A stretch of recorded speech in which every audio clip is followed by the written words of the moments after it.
back with more James Bond action. This time, I'm checking out Man with the Golden Gun, starring Roger Moore back as James Bond. Let's get into it.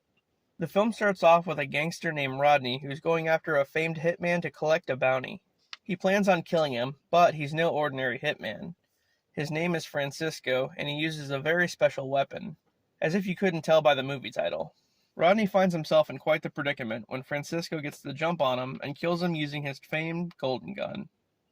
Back at MI6, they receive a gold bullet with 007 etched into it, and they assume that it was sent by Francisco, but they have no idea what he looks like. Honestly, the only thing they do know is that he has a third nipple. Really? You're an intelligence agency and that's the only insight you have on this guy? Anyway, Bond goes after Francisco.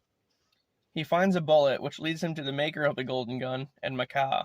From there, he goes to Hong Kong, where the gunsmith has been shipping the bullets.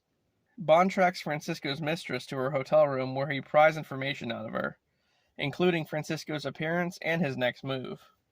Then, Bond goes to the Bottoms Up Club, where Francisco kills a solar energy scientist named Gibson. His sidekick, Knick Knack, steals a device called the Solex Agitator from his body. From there, Bond is teamed up with Hong Kong Police Lieutenant Hip at the request of M to get the Solex Agitator back. A bit later on, Bond goes to Bangkok to meet with a wealthy entrepreneur at his house, who's a suspect in Gibson's murder. Bond poses as Francisco, but little does he know Francisco is already there. So, Bond gets captured and is forced to go to this martial arts school. It's a really weird scene. After kicking everyone's ass, though, he jumps through a window and almost gets away. But the students follow him. Hip and his two nieces show up and kick the students' asses. Later on, Francisco's mistress wants Bond to kill Francisco and spends the night with him. Gee, I wonder what they did all night. The next day, at a boxing match, Bond finds the mistress dead. He finally meets Francisco and recovers the Solex Agitator, handing it over to his assistant, Mary. Mary then goes to place a tracker on Francisco's car and gets captured. Go figure. A chase ensues, ending with Francisco flying away in a plane. Bond tracks him to an island where Francisco oddly welcomes him, showing off a solar power plant that he plans on selling to the highest bidder.